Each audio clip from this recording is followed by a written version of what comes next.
You're down close, one-score game, trying to push the ball down the field and score, and you throw a pick six. And sometimes you take a little bit of a gamble when you're making your throws, right? Sometimes you press it a little bit more than maybe you wanted to because you want that score so badly. In this case, it cost them. Point after, right down the middle. And the lead now up to 14.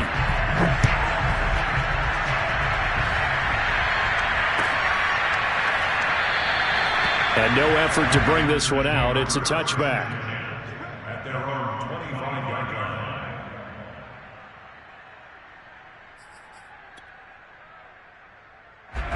The Packer offense ready to get their next drive underway. We'll see if they can band back together after the pick six. It hurt badly, but still within striking distance. A two-score game with a good... And my goodness, another interception.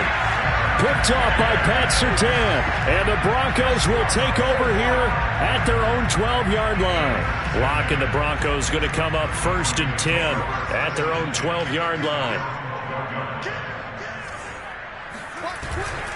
He'll hand this to Williams to start things out. And he is met in his tracks behind the line of scrimmage.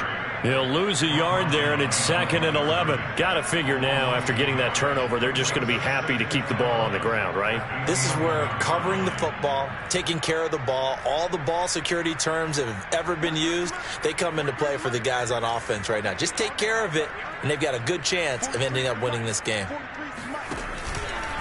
Williams going to get it again on 2nd down. And this Green Bay defense making that play look a lot like the previous one. Both tackles behind the line of scrimmage. That'll wind up as a loss on the play, so now they're staring at a 3rd down and 12.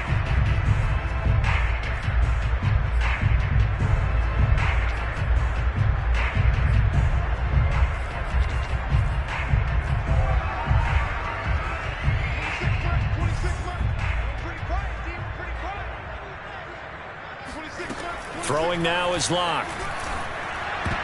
And tight coverage there. It's knocked away, incomplete. Critical play in this football game, because if they pick up the first there, that clock keeps rolling. Has to be a little frustrating for them because they know that if they pick up a 1st down there and continue to eat away at the clock, really increases their chances of closing this one out. Now they're likely going to have to give the football up and sweat it out on the sideline.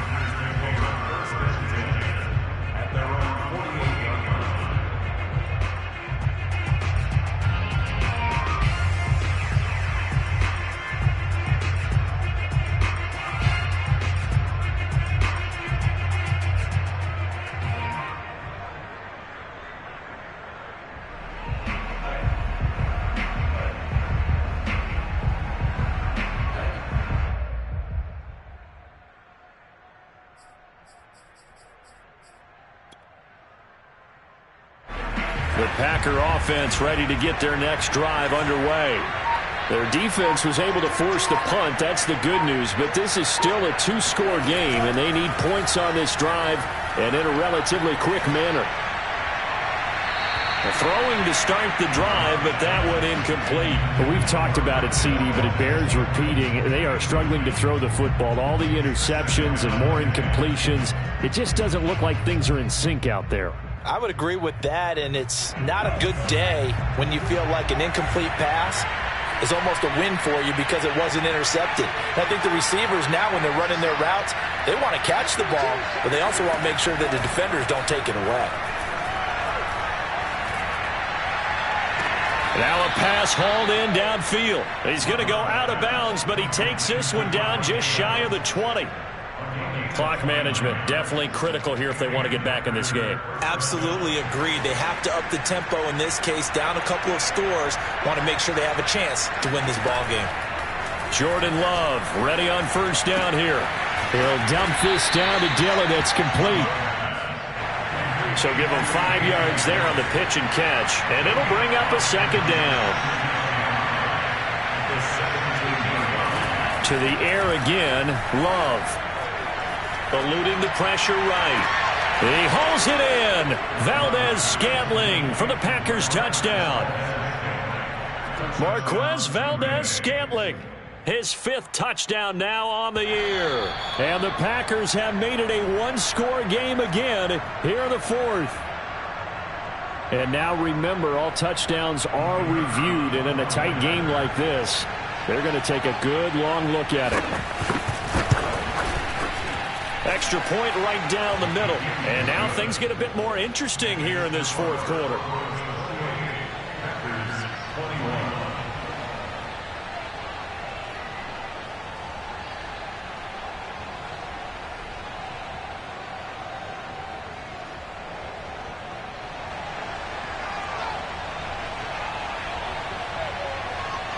Set now to kick this one away, and off it goes. Taken from about the 12. And he'll get it up across the 20 to the 21-yard line.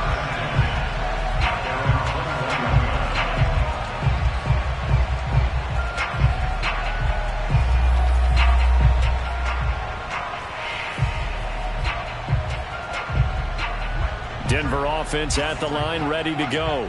After the touchdown we just saw, we have a brand new ball game. And now look at the situation. You got plenty of time on the clock. Defensively, they have 3 timeouts. And look at this. They get the turnover they needed. It's intercepted. Picked off by Eric Stokes. And the Packers are right back in this football game. A seismic shift in momentum here in the fourth quarter. That's the break that the defense needed. And you know as well as I do, people are going to question the play call in that situation. Sometimes you have to question the execution, not necessarily the call. And in this case, those defenders found a way to give their team a chance.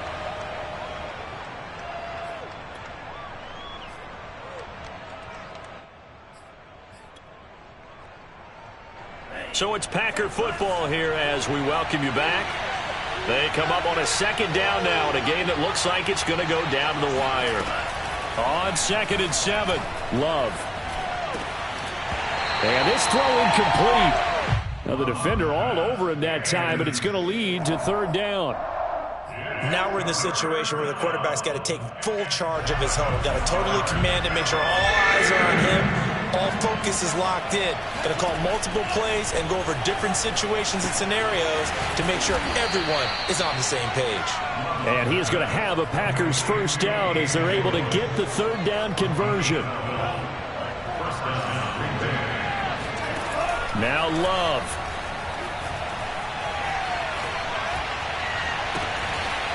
Got a man. It's Brown. And he'll go down, but not before getting this inside the 30. And this is obviously a spot where you lean on your stars. Get the ball to them in open space and let them do what they do. The drive continues as they search for a tying touchdown. Here's 1st and 10. He'll get this into the hands of Dillon, complete. And down inside the 15, shy of the 10. Tell you what, he's been able to put the ball in some tight spots all game long. That throw, no different. Yeah, a lot of people would call it a gutsy type of a throw. I think he looks at it as, I can do it, so it's not that big of a deal to me, and I'm going to keep firing. Down to the 6-yard line on a pickup of 6 as he gets halfway to the goal line. The Packers going to use one of their timeouts as they'll stop it with 25 ticks remaining on the clock.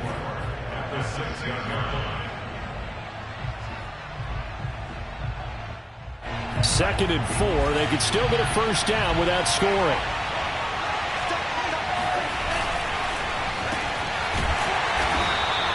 That throw good for only a couple. It brings up 3rd down.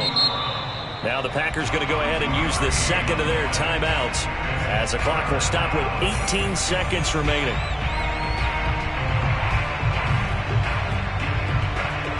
Seventh play of the drive now as they come up on a 3rd and 3. They'll try and run for the first with Dillon. And he is across and in for the score. And now they can tie the game in the final stages with the extra point. Or they can go for 2 and go for the win.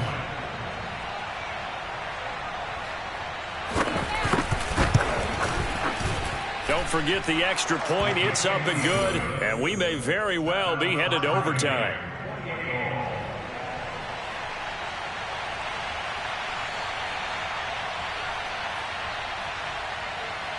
So right back to square one, tied at 28 as he kicks it away.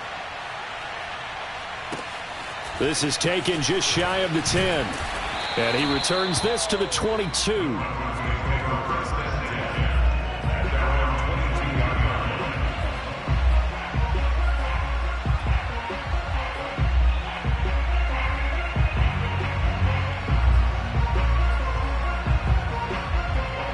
The Broncos onto the field, ready to start their next drive.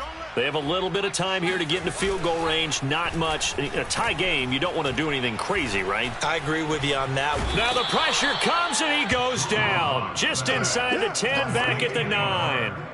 They could not contain Kenny Clark as he gets home for the sack. It's a little teaching moment here. Overtime rules. Remind us how this goes, partner. Okay, so in the past, we had sudden death. First team to score wins, but no longer. Now, if the team receives the ball, scores a touchdown, they win the game. If they kick a field goal, though, or don't score, the other team gets a possession. And after both teams get a possession, then we're into sudden death. First team to score wins the game.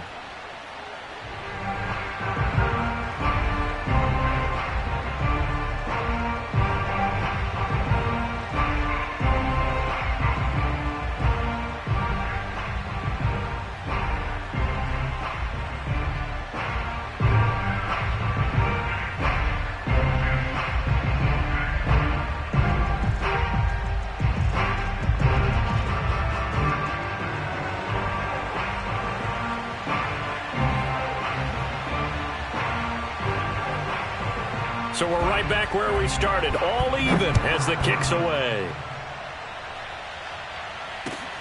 A fairly short kick from the 14. And he brings us out past the 20 to the 24. At their own 24-yard line.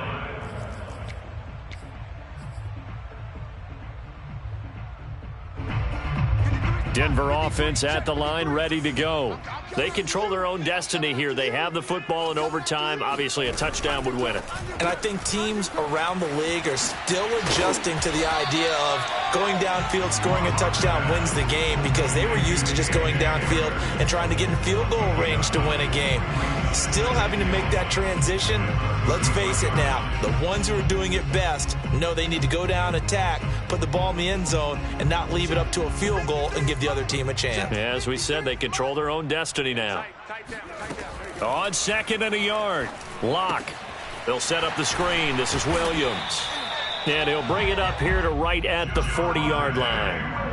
A little dinking and dunking that they're doing. At some point, is it appropriate to maybe take a shot? It is if you feel good about it. But otherwise, you do what a coach told me a long time ago. Take what they give you, but make them tackle. In other words, get it to one of your guys in space. If he makes someone miss, that could turn into the big play you're looking for. No gain on the play there. 2nd down. As usual, the hallmark of a good run defense, linebackers making plays near the line of scrimmage. Absolutely nowhere to run there. So after the run for no gain, here's 2nd and 10. Here we go, D. All day. Defense, all day. All day. 53's the mic. 53. Check 53. Let's go, defense. Let's get out the field, defense. Check. Shotgun snap to Locke. Flushed out right. And he wisely will throw that one away. So 3rd down coming up. And, Charles, I guess the question for me, where does 4-down territory begin possibly? I guess for me it begins if you have 4th and 5 or less, because you've got to understand your team and know what your play calls are. What do you have that you think you're confident that you can pick up that type of yardage? It might be 4th and 3 for some teams, but I think anything under 4th and 5, they'll think about going for it. We often hear the phrase sure-handed tight ends, and he certainly fits into that category. Plus, he's got a quarterback who knows to look his way when they need a big pickup. And on this play, he finds it for the 1st down. So into Packer territory now. Here's 1st and 10 at the 32-yard line. Now a throw here to his running back. And he'll head out of bounds inside the 10. Mark him down at the 9. A big play that time on the catch and run. 2 big plays in succession. Not sure this D knows what hit him, but now they got to get ready. It's 1st and goal.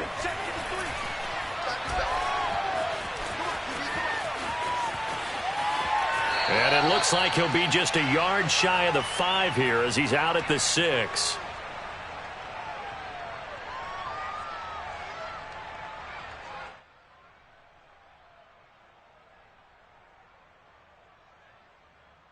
The 6-yard line, the line of scrimmage on 2nd and goal.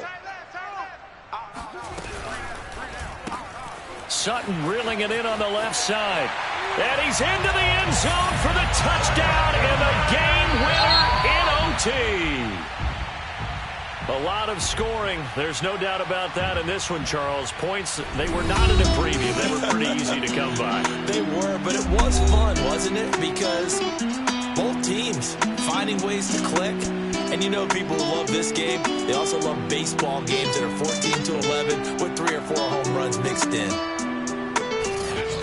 So for the Broncos, it's a much-needed victory as it gets them back to 2-4 on the year. And they will hit the road next week to take on the New York Jets. Meanwhile, for the Packers, they taste defeat for the first time this season as they drop to 5-1. And now they'll head to the bye week as they'll be back in action in Week 8.